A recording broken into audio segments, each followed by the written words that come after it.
बिस्मिल्लाहिर्रहमानिर्रहीम। रिसर्च पर हमारी एक पूरी प्लेलिस्ट मौजूद है जिसमें रिसर्च के बहुत सारे टॉपिक डिस्कस किए गए हैं। आज भी हम रिसर्च का एक सब टॉपिक डिस्कस करेंगे जिसको एक्शन रिसर्च कहा जाता है।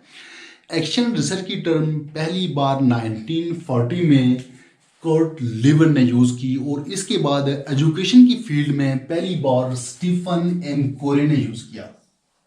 एक्शन रिसर्च का मतलब क्या है? एक्शन का मतलब है कुछ करना, डूइंग समथिंग, और रिसर्च दोबारा से किसी चीज को सर्च करना।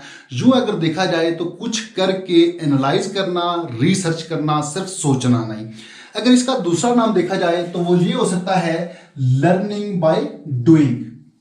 हम जो भी चीजें लर्न करते हैं, सीखते हैं, वो तमाम चीजें पहले से मौजूद होती हैं, इसलिए रिसर्च को लर्निंग भी कह सकते हैं और जो एक्शन रिसर्च को लर्निंग बाय डूइंग का नाम दिया जा सकता है। अगर मैं इसको आसान अल्फाज में बयान करूं तो ये हो सकता है कि ऐसी रिसर्च जिसमें रियल प्रॉब्लम हो, कोई फिजिकल अपीयरेंस हो, फिजिकल वर्क हो, तो उसको एक्शन रिसर्च कहा जा सकता है। यहाँ एक क्वेश्चन बनता है कि ऐसी रिसर्च तो एक्सपेरिमेंटल भी होती है, ऐसी रिसर्च तो अप्लाइड रिसर्च भी होती है।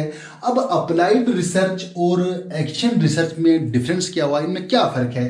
पहले हम इनका डिफरेंस जानेंगे, फिर आगे चलेंगे।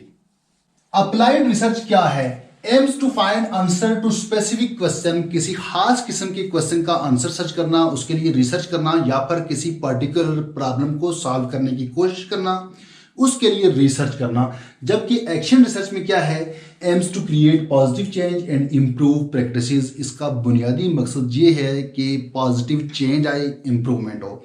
आपने देखा होगा कि क्लासरूम की रिसर्च को मोस्टली एक्शन रिसर्च का नाम दिया जाता है, इसलिए कि क्लासरूम में जो भी रिसर्च होती है वो टीचर स्टूडेंट्स की बेहतरी के लिए, उनकी इम्प्रूवमेंट के लिए मुख्तलिफ टेक्निक्स को यूज़ करता है, मुख्तलिफ तरह के मेथड्स यूज़ करता है ताकि टीचिंग लर्निंग प्रोसेस इम्प्रूव हो, उनमें बेहतरी आए।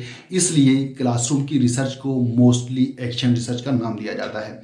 उम्मीद करता हूं कि आप एक्शन रिसर्च और अप्लाइड रिसर्च का जो फर्क है वो समझ गए होंगे और एक्शन रिसर्च का मतलब भी आपको समझ आ गया होगा। आगे चलते हैं, फीचर्स ऑफ एक्शन रिसर्च।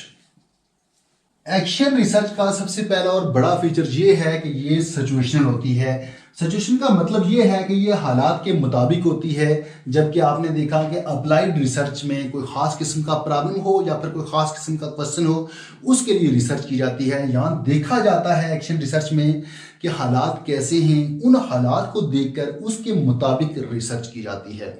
और दूसरा फीचर है रियल प्रॉब्लम। ये सिर्फ आइडियाज पर मुश्तमिल नहीं होती, बल्कि रियल प्रॉब्लम के सोल्यूशन के लिए ये वाली रिसर्च की जाती है। फिर है अल्टरनेटिव प्रैक्टिसेस। अगर टीचर कर रहा है रिसर्च या फिर कोई भी रिसर्चर है, वो देखता है कि मेरा ये वाला मेथड दुरुस्त नहीं है, ये ठीक नहीं है, वो उस मेथड को चेंज करेगा, दूसरा उस पर लाएगा, या फिर अगर कोई टेक्निक उसको बेहतर नहीं लग रही, वो उसका अल्टरनेट देखेगा और उस पर रिसर्च करेगा। ये रिसर्च का एक बहुत ही मुख्तसर सा टॉपिक था, मैंने इसको मजीद मुख्तसर कर दिया है। उम्मीद करता हूँ कि आपको इसकी समझ आ गई होगी। तो मिलते हैं नेक्स्ट टॉपिक में, तब तक के लिए अल्लाह हाफिज़।